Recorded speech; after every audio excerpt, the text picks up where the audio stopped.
So someone that's in a position to teach Torah, to tell people the truth and chooses not to, they have a special curse. But now sometimes you have stupidity between rabbis. Between rabbis. Where you have one rabbi that's doing zikuya rabim, trying to benefit the public, get people to do tshuva, get people back to Hashem. He's doing the job that nobody else really wants to do.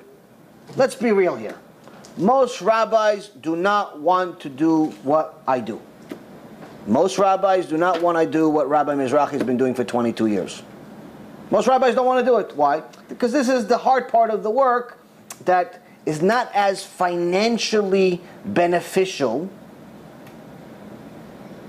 as saying to everyone that they're all tzaddikim, they're all kedoshim, they're all rachmanim, they're all nevonim. You don't see any buildings with my name on them.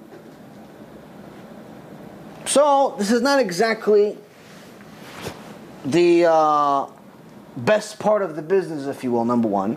Number two, you also have a lot more enemies. Haters. A lot more haters, because someone doesn't want to hear the truth. Naturally, they're not going to like you.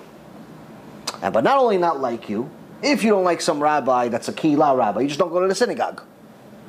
But if you don't like a guy that's constantly doing zikuya rabim, you see his shiurim online every 5 minutes, a new shiur, a new clip, a new poster, a new this, what do? It starts eating you up. So what do? You start commenting. I hate this guy, he's this, he's that. You start cursing him out, start insulting him, all types of stuff. Now, if it's happening from somebody that is just a hater of Hashem or a hater of the truth, it's expected. It's expected. But what's happening here? He's not talking about that here.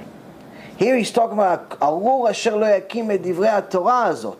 He's talking about cursed is the one that's going to get in the way of Kiruv. The guy that's making comments, nobody cares who he is. Who does everyone care? If a rabbi makes a comment. If a rabbi gets in the way and says, no, this rabbi, he's not welcome in our kihila. Why? Why Kvod Harav? Why is not? Oh no, his teachings are not, they're not this, they're not that. They're too strong for us. Like I just heard from somebody, they didn't allow CDs in a synagogue because no, we teach out of love. We don't teach Musar in the synagogue. That's what they said. Another case is a rabbi that unfortunately decided to destroy his own olam haba and start commenting online, calling it nonsense, telling people not to listen, all types of things. So this is very, very surprising. And there's plenty, unfortunately. So this is plenty. So I had a chidush today. I learned with Rabbi Fine. He gave me a chidush. Oh, Hashem is full of chidushim. And it says in the book of Samuel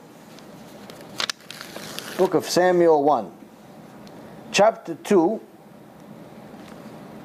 verse 9. It says, Ragle chasidav yishmor ureshaim bechoshecha idamu. Ki lo bekoach yigvar haish. Translation: he guards the steps of the devout ones, those that are dedicated to him. Hashem guards their steps, but the wicked are stilled in the darkness, for not through strength does man prevail. So basic literal pshat, the translation of this is that don't worry about it. It doesn't matter who goes against you. If you're devout to Hashem, Hashem will protect your steps, will protect your path, and all the Reshaim that are going against you, He's going to take care of them too. Don't worry about it. And if you really have emunah in Hashem, all you have to do is follow what Moshe Rabbeinu said to Am Yisrael right before we crossed the Sea of Reeds. Hashem elachem lachem v'atem techarishun. Exodus 14:14. God will fight your wars and you shall remain silent. So he's saying you have nothing, you don't have to even fight. The real war is not through the effort of man. The real war is won by Hashem, 100%. So what's the chidush? He says, "Ishmo u'reshaim b'choshech yidamu." Reshaim b'choshech yidamu. Reshaim b'choshech. There's a lot of remazim, little hints in the Torah. Reshaim b'choshech yidamu. What's the Rashi Tavot? The first letter. Reshaim means the wicked. In the first letter of Reshaim is Resh. B'choshech, darkness. Bet, Yidamu, Yud. What is it? Resh, Bet, Yud, Rabbi. The Reshaim sometimes are going to be the rabbi. Sometimes it's going to be a rabbi out of some state in California who you never heard of, and you don't know who he is.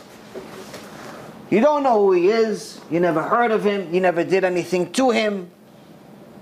You have no idea why he wouldn't like you even bichlal. But he decides to take it upon himself and start telling people bad things about you. So, the Torah tells us, yes, that can exist, unfortunately.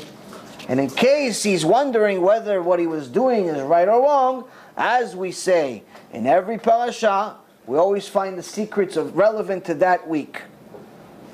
Here in the parasha, chapter 27, verse 26, just in case you're wondering, that Rabbi cursed, Arul.